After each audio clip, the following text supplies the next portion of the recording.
So one more beautiful catalogue అండి. ఇవేంటంటే మనకి రా మ్యాంగోలో పైథనీ బార్డర్స్ ఎట్లా అయితే చూసామో సేమ్ ఇది వచ్చేసి మనకి జార్జెట్ వస్తుందండి. So this the complete look of the sari వస్తుంది. టస్సర్ జార్జెట్ వస్తుంది అనమాట.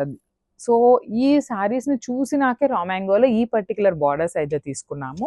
సో ఇది వచ్చేసి మనకి కంప్లీట్గా కూడా ఫాలింగ్ ఉంటుంది అండ్ ట్రాన్స్పరెన్సీ ఉంటుందండి. సో లైట్గా ట్రాన్స్పరెన్సీ అండ్ క్లాత్ కూడా మనకి పల్చగా ఉంటుంది అనమాట. రా మ్యాంగో లాగా మందంగా ఉండకుండా పల్చగా ఉంటుంది. So that is the variation between raw mango Paithani saris and tussar georgette Paithani saris. So ఇది వచ్చేసి మనకి all over the sari meenakari వీవింగ్స్తో స్మాల్ ఫ్లవర్ బుటీస్ తీసుకొని హైలైట్ చేశారు. షోల్డర్ సైడ్ బార్డర్ వచ్చేసి కడీ బార్డర్ ఉంటుంది. కింద పార్ట్ వచ్చేసి ఇట్లాగా పైథనీ స్టైల్లోనే మనకి బార్డర్ అయితే మీనాకారి వీవింగ్స్ తీసుకొని హైలైట్ చేశారు. సో హెవీ పళ్ళు ఉంటుంది మనకి. పళ్ళు కూడా వెరీ రిచ్ పళ్ళు ఉంటుంది. బ్లౌజ్ వచ్చేసి ప్లెయిన్ బ్లౌజ్ వస్తుంది విత్ బార్డర్ ఉంటుందండి మనకి. So this the border. So ఒకసారి complete look of the sari చూపిస్తున్నాను. Just have a look and grab son.